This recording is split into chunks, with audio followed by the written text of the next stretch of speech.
پھر اترتے ہوئے دیکھو گے. چونکہ محفل حضور تاج الشریعہ سے بھی منسوب ہے. صرف ایک بات حضور تاج الشریعہ کی کہ لوگ سوچتے ہیں کہ ان کو اتنی مقبولیت، ان کی اتنی مقبولیت. اچھا، عوام کے درمیان مقبولیت کبھی آسان ہوتی ہے، لیکن اہل علم طبقے کے درمیان مقبولیت آسان نہیں ہوتی. علم والا، دیکھیے سارے لوگ اگر کالے سانولے ہوں تو کوئی ایک خوبصورت بندے کی بہت قدر ہوگی، لیکن اگر سارے حسن والے ہوں تو حسن والے میں کسی حسن والوں کی عزت ہونا بڑی بات ہے. تو علم والے کے درمیان، علم والوں کے درمیان عزت وجہ ان کی پوری زندگی شریعت پر عمل کرتے ہوئے گزری. اور کتنی محتاط، کتنی محتاط، ان کی نظر کہاں تک جاتی تھی صرف اتنا سن لیں. ایک مرتبہ وہ ٹرین سے سفر کر رہے تھے، ہمارے علاقے میں ٹرین سے سفر کر رہے تھے. اب ظاہر سی بات ہے سب کو ایک تمنا رہتی تھی کہ حضرت جلدی تشریف لائیں. تو لوگ بار بار فون کر رہے تھے کہ حضرت کہاں پہنچے کہاں پہنچے.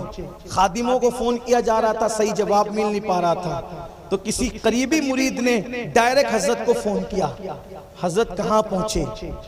تو حضرت نے فرمایا ان راستوں سے تو میں واقف نہیں ہوں، ٹرین چل رہی ہے، اگر میں کہتا ہوں کہ یہاں پہنچوں اور وہاں نہیں پہنچوں گا تو جھوٹ ہو جائے گا. تو اس لیے اتنا بتاتا ہوں کہ فلاں اسٹیشن سے نکلا ہوں، اس کو اتنا ٹائم گزرا اور فلاں اسٹیشن آنے والا ہے، اب تم خود اندازہ لگا لو کہ میں کہاں پہنچا. میں نہیں کہتا جھوٹ سے. دیکھیں کتنی احتیاط. ایک مرتبہ ایک خطیب صاحب تقریر کر رہے تھے، تقریر کرتے کرتے انہوں نے دوران تقریر جو ہے بلکہ ابتدائے تقریر خطبہ پڑھا. تو خطبے میں بہت سارے لوگ پڑھتے ہیں نحمدہ و نصلی علی رسولہ الکریم اما بعد، پھر کہتے ہیں قال اللہ تبارک و تعالی، اور پھر کہتے ہیں اعوذ باللہ من الشیطان الرجیم بسم اللہ الرحمن الرحیم. اس طرح سے علماء کے لیے بہت باریک سی بات ہے، ان کی نظر کہاں تک ہوتی تھی. تو جب ایک خطیب صاحب نے خطبہ پڑھا حضرت کے سامنے، اچھا حضرت بیٹھ کر کے خاموشی سے سنتے رہے ایک دم اطمینان سے. جب حضرت کی باری آئی تو حضرت نے فرمایا کہ خطیب صاحب اگر توبہ کر لیتے تو اچھا ہوتا، اس لیے کہ انہوں نے کہا کہ نحمدہ و نصلی علی رسول کریم اما بعد، خطبے کے بعد کا بعد کیا؟ قال اللہ تبارک و تعالی، یعنی اللہ تعالیٰ نے فرمایا. اور پھر کہا اعوذ باللہ من الشیطان الرجیم کہ میں اللہ کی پناہ مانگتا ہوں شیطان مردود سے. یہ تو بندوں کے لیے، اللہ کے لیے تھوڑی ہے. تو گویا کہ انہوں نے اللہ کی طرف منسوب کر کے لاشعوری طور پر یہ غلط بات پڑھ دی. اس طرح احتیاط ان کی زندگی میں تھا. اور خدا کی قسم وہ نماز کے ایسے پابند تھے کہ آنکھوں کی بینائی انتہائی کمزور ہونے کے بعد بھی انہوں نے گھڑی بولنے والی لگا رکھی تھی. اور ہم نے بھی ان کو دیکھا کہ وہ بار بار جو ہے وہ کان کی طرف گھڑی لے جاتے اور بٹن دبا کر کے ٹائم سنتے کہ نماز کا وقت تو نہیں ہو گیا. اور جب نماز کا وقت شروع ہوتا تو ان کی خصوصیت تھی کہ وہ شروع وقت ہی میں نماز ادا فرماتے تھے.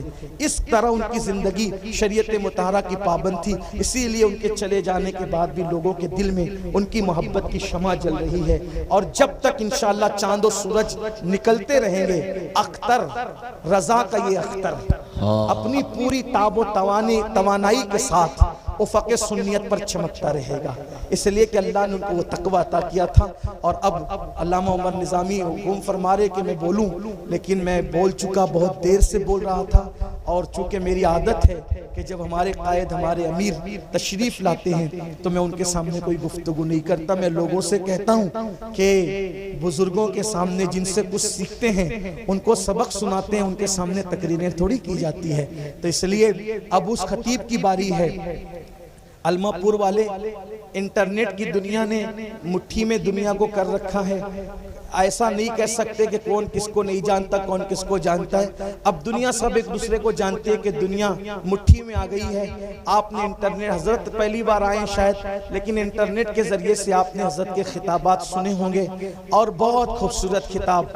میں تو یہ کہتا ہوں آپ کے سامنے کہ ہم لوگوں کی درجنوں تقریر پر ایک ایک جملہ جو ہے وہ بھاری ہوتا ہوتا ہے۔ کل حضرت خطاب فرما رہے تھے اور خطاب کے درمیان حضرت نے بلکہ خطاب کی ابتدا میں حضرت نے ایک جملہ کہا، دیکھیں کتنا خوبصورت ہے، اہل علم اس کی قدر جان سکتے ہیں۔ آپ نے فرمایا کہ لوگ کمزوروں سے محبت نہیں کرتے، لوگ طاقتور سے محبت کرتے ہیں، اور لوگ لینے والے سے محبت نہیں کرتے، لوگ دینے والے سے محبت کرتے ہیں۔ اب اس تناظر میں آپ دیکھیں کہ لوگ حضور سے عشق کیوں نہ کریں، کیونکہ لوگ جب کمزور سے نہیں کرتے طاقتور سے کرتے ہیں۔ حضور سے بڑھ کر طاقتور کون ہو سکتا ہے؟ اس لئے کہ جس کو بارے دو عالم کی پرواہ نہیں، اس ایسے بازو کی قوت پہ لاکھوں سلام، اور لینے والے سے نہیں بلکہ دینے والے سے محبت کرتے ہیں۔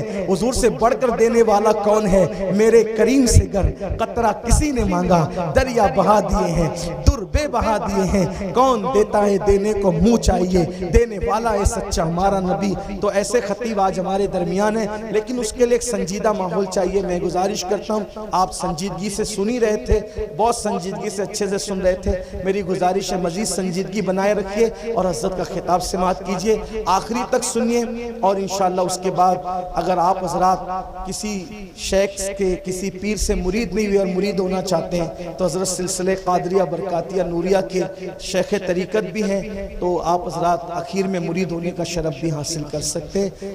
آئیے اللہ کا شکر ادا کرتے ہوئے استقبال یا نعرہ لگائے، نعرہ تکبیر، بلند آواز سے نعرہ تکبیر۔